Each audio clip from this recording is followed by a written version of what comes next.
Well, good morning, everybody. And let me say a couple of notes of appreciation. First of all, to the Prime Minister of Pakistan and to Field Marshal Munir, who were both incredible hosts.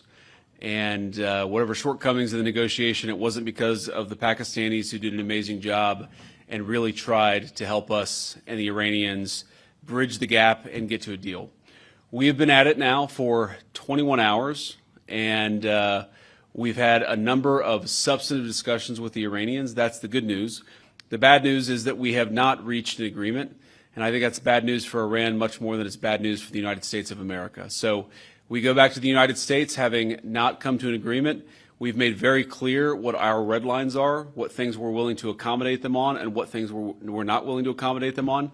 And we've made that as clear as we possibly could, and they have chosen not to accept our terms.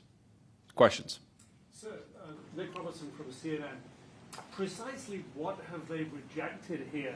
Can you help us understand it a little bit?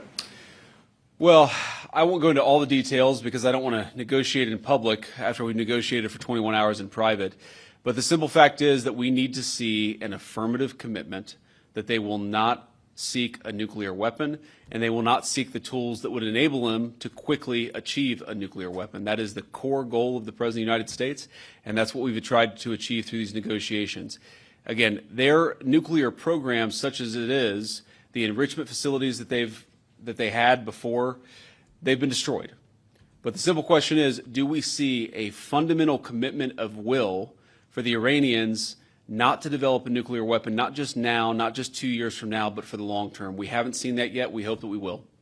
Jen. Was there a framework on anything? And also, did the Iranian frozen assets come up, and did you reach any conclusions on those frozen assets? We talked about all those issues, Jen, and we talked about a number of issues beyond that. And so certainly those things came up. But again, we just could not get to a situation where the Iranians were willing to accept our terms. I think that we were quite flexible. We were quite accommodating. The President told us, you need to come here in good faith and make your best effort to get a deal. We did that. And unfortunately, we weren't able to make any headway. Preston.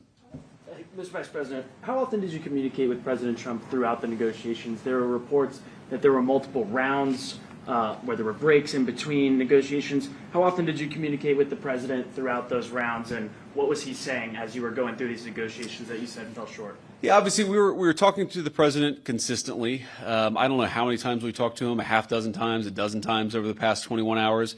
We obviously also talked to Admiral Cooper, to Pete, to Marco, to the entire national security team. We talked to Scott Bessent a number of times. So look, we were constantly in communication with the team because we were negotiating in good faith. And we leave here with a very simple proposal, a method of understanding that is our final and best offer.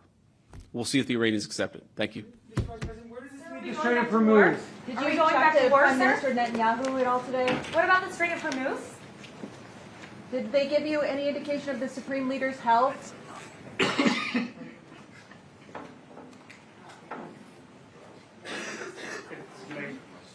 Here, too, Iran's nuclear development and nuclear materials remain the primary issues.